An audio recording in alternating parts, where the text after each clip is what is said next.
വെറുതെയല്ല. നമ്മുടെ തലച്ചോറിന് 10 ഭാഗങ്ങളുണ്ട്. അതുപോലെ നമ്മുടെ കൈകൾക്ക് 10 വിരലുകളുണ്ട്.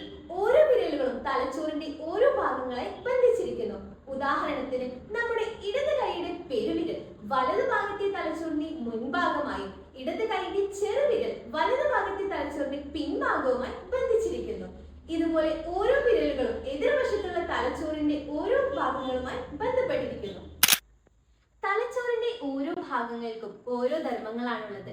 കണക്കും സയൻസും എല്ലാം തലച്ചോറിന്റെ ഇടതുവശത്തെ 2ാമത്തെ ഭാഗത്താണ്. പാട്ടും ആസ്വാദനവും വലതുവശത്തെ 4ാമത്തെ ഭാഗത്തും സ്പോർട്സും ഡാൻസും എല്ലാം വലതുവശത്തെ 3ാമത്തെ അറയിലുമാണ്. വിരലടയാളം പരിശോധിച്ചാൽ തലച്ചോറിലെ വിവിധ ഭാഗങ്ങളിലെ ന്യൂറോണൽ കപ്പാസിറ്റി കണ്ടെത്താനാകും. ന്യൂറോണൽ കപ്പാസിറ്റി കൂടുതൽ എത്തുന്ന ഭാഗങ്ങളിലെ കഴിവുകൾ ആ വ്യക്തിയിൽ കൂടുതലായിരിക്കും. അപ്പോൾ ഒരു കാര്യം ഉറപ്പായില്ലേ, വിരലടയാളം എല്ലാവരിലും വ്യത്യസ്തമായതുപോലെ തലച്ചോറിലെ കഴിവുകളും വ്യത്യസ്തമാണ്. നിങ്ങളിൽ ഒളിഞ്ഞെടുക്കുന്ന കഴിവുകൾ കണ്ടെത്താനാകും വിരലടയാള പരിശോധനയിലൂടെ.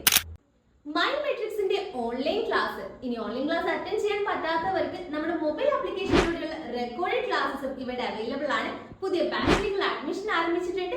കൂടുതൽ വിവരങ്ങൾക്കും അഡ്മിഷൻസിനും വേണ്ടി താഴെ കാണുന്ന നമ്പറിൽ കോൺടാക്ട് ചെയ്യുക.